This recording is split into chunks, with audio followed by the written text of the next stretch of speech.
qu'il cherche un abri en France. Tu crois qu'il méritait ça?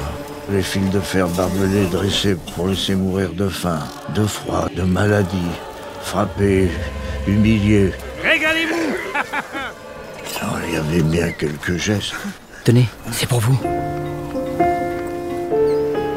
Le film raconte l'histoire de ce dessinateur, Josep, qui est donc un personnage qui a existé, un dessinateur de presse catalan, et qui a eu une vie épique et totalement romanesque, puisque en 1939, quand les franquistes ont gagné la guerre, eh ben, lui, comme 500 000 autres réfugiés, ont passé les Pyrénées pour venir se réfugier en France. Ensuite, Josep a été, comme donc, tous ces autres malheureuses personnes, enfermés dans les camps de concentration où ils ont passé des mois et des années là, période pendant laquelle il a beaucoup dessiné. Le film raconte l'histoire de ce dessinateur, Josep, mais c'est une fiction inspirée fortement de la vie de ce dessinateur.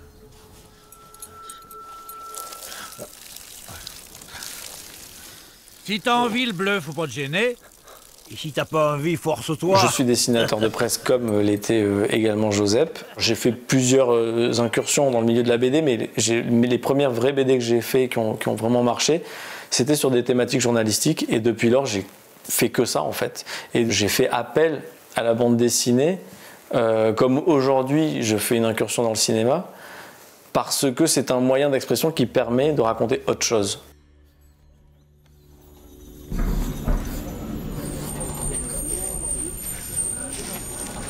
Quand j'ai découvert le travail de Josep Bartoli, c'est vraiment son dessin qui m'a percuté, qui m'a happé. Dans un premier temps, j'imaginais plutôt un biopic qui racontait toute la vie de Josep Bartoli. C'est au fur et à mesure du travail qu'on a recentré la thématique sur le dessin et cette relation entre un dessinateur qui parle d'un autre dessinateur. L'histoire de Josep était le vecteur de ce que je voulais raconter sur le dessin.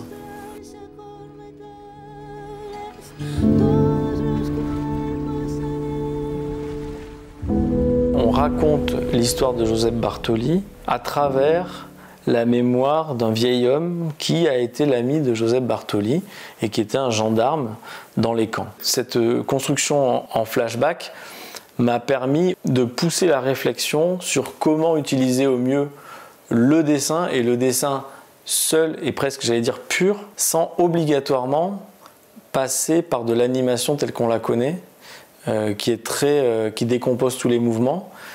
Et moi, je me suis servi du fait qu'on soit dans la mémoire d'un vieil homme pour justifier le fait que ça ne soit pas fluide comme de l'animation traditionnelle, et de me baser sur des dessins.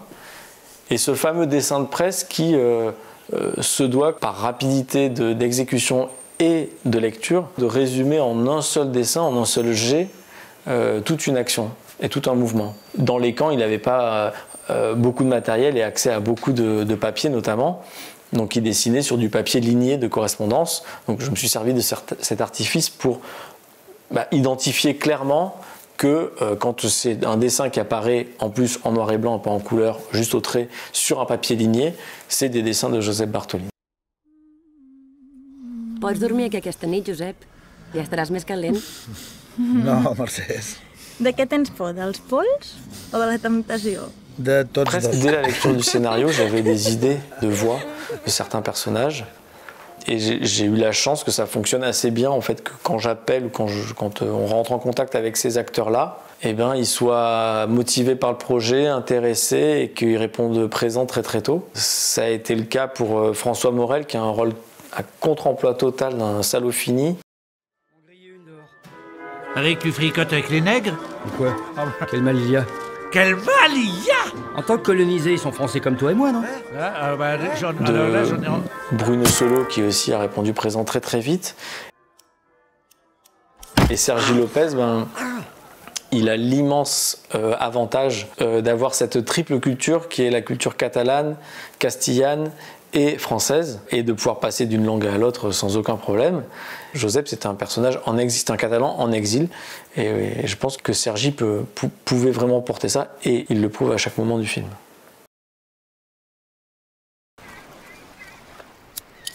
Pero si es mi mechero. ¿Cómo es posible?